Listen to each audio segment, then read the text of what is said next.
Welcome to my channel once again. তো ভিডিওর আপনারা দেখেই নিয়েছেন যে ভিডিওর যে থাম্বনেলটা ছিল সেটা কিসের ব্যাপারে ছিল। তো সব থেকে most research supplement named creatine নিয়ে আমরা এবার কথা বলবো।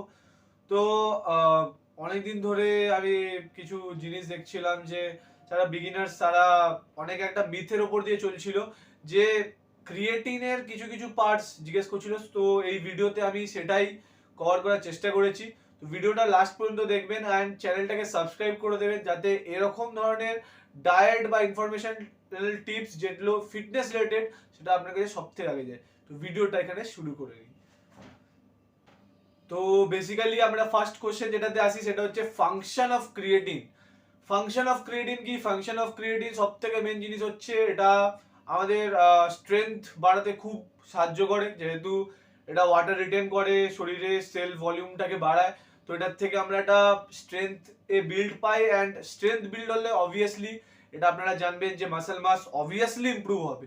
তো সেকেন্ড জিনিসে আসি সেটা হচ্ছে ক্রিয়েটিন আমরা নেবোটা কখন? ক্রিয়েটিন আমরা নিতে পারি দুটো সময়, ঠিক আছে। একটা হচ্ছে প্রি ওয়ার্কআউটে আপনারা নিতে পারেন 3 grams of creatine with glucose. গ্লুকোজটা অ্যাড করবেন, সেটা 30 গ্রামস টু 40 গ্রামস এর মিডলে হতে পারে, ঠিক আছে। এই দুটো মানে এই জিনিসটার সাথে কিন্তু আপনি ক্রিয়েটিনটা প্রি ওয়ার্কআউটে কনজিউম করবেন। অ্যান্ড আপনি এটাকে আরেকটা সময়ও কনজিউম করতে পারেন, মানে প্রি ওয়ার্কআউট আর পোস্ট ওয়ার্কআউটে এটাকে দুটো মিলিয়ে, ঠিক আছে, মানে অর না কিন্তু এটা অ্যান্ড। তো পোস্ট ওয়ার্কআউটে আপনারা এটাকে ইউজ করতে পারেন। পোস্ট ওয়ার্কআউটে এটা আপনি আবার 3 গ্রামস নিতে পারেন, সেটা হচ্ছে প্রোটিনের সাথে নেবেন, ঠিক আছে। তো এটা গেল সেকেন্ড যেটা ডাউট ছিল, সেটা ক্লিয়ার হয়ে গেল। তো থার্ড হচ্ছে অনেকে এটা ভাববেন যে কত ডোজেজ, দিনে কত ডোজেজ নেওয়া উচিত। তো আমি যেটা বলেছিলাম, যেটা আগের ডাউটেই আমি বললাম যে ডোজেজ আপনারা সিঙ্গেল ডোজেজও নিতে পারেন, যেটা ডাইরেক্ট 5 to 6 গ্রামস আপনারা সিঙ্গেল ডোজেজও নিতে পারেন। তাহলে আমি যেরকম বললাম যে প্রি ওয়ার্কআউটে 3 গ্রামস অ্যান্ড পোস্ট ওয়ার্কআউটে 3 গ্রামস উইথ প্রি ওয়ার্কআউটে তোমার গ্লুকোজের সাথে আর পোস্ট ওয়ার্কআউটে প্রোটিনের সাথে আপনারা নিতে পারেন। সব থেকে যেটা মোস্ট মোস্ট মোস্ট যেটা সবার একটা মাথার হেডেক বা বলতে পারেন যে সবাই বিগিনাররা এটা নিয়ে ভাবে যে ক্রিয়েটিনটা যে কনজিউম করব সেটা কি আমাদের লোড করা উচিত, মানে আমরা এখন বলতে চলেছি লোডিং এর ব্যাপারে। তো লোডিং কি করা উচিত? তো আমি সবাইকে সাজেস্ট করব যে যদি তোমার গোল লং টার্মের হয় বা তুমি চাও যে মাসল বিল্ডিং তোমার একটা গোল হবে, তো আমি বলবো যে লোডিং অতটা গুরুত্বপূর্ণ হয় না, মানে লোডিং করাটা অতটা উচিত না। আপনি যেরকম সিঙ্গেল ডোজ বা যেরকম আমি রেকমেন্ড করলাম যে প্রি ওয়ার্কআউট পোস্ট ওয়ার্কআউট ওরকম ভাবেও আপনারা খেতে পারেন, ওটাই সব থেকে ভালো হবে। কারণ কি লাইক লোডিং এ আপনাদের খুব মানে একটা ওরকম যে স্ট্রেংথ বেড়ে যাবে ওরকম কোনো ব্যাপার নেই। আপনি যেরকম নর্মাল যেরকম ডোজেজ আমি রেকমেন্ড করলাম ওরকমই খান, দেখবেন আপনার স্ট্রেংথ যেরকম বাড়া সেরকম নর্মালি থাকবে, মানে যেটা ইনক্রিজড ওয়েতে বাড়বে সেটাই থাকবে।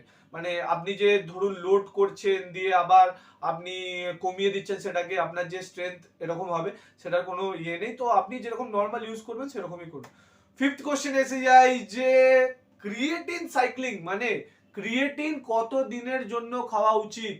তো যেহেতু আমি নিজে নিয়েছি কোচ স্যারের রেকমেন্ডেশনে, তো এটা আমি জানি যে এটা মোটামুটি 3 to 4 মান্থস, মানে 12 to 16 উইকস এর একটা সাইকেল চালাবেন, দিয়ে আবার এক মাস গ্যাপ দেবেন, দিয়ে আবার 12 to 16 উইকস এর জন্য চালাবেন।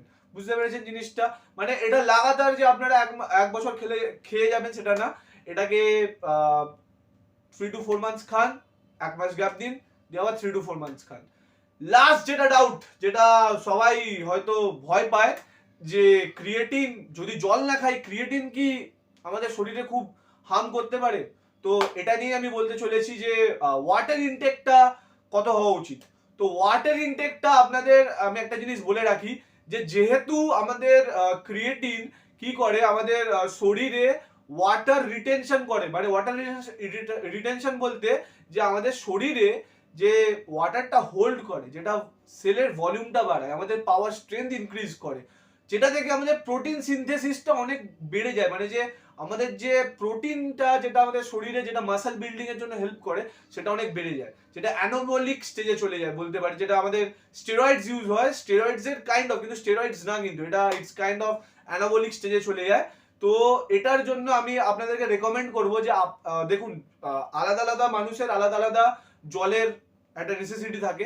তো আমি বলবো আপনারা যতটুকু জল খাচ্ছেন তার থেকে 2-3 গ্লাস জল বেশি খান, মানে 750 থেকে 1 লিটার বেশি জল খান, ঠিক আছে? তাহলে আপনাদের সেইটায় কোনো হার্ম হবে না।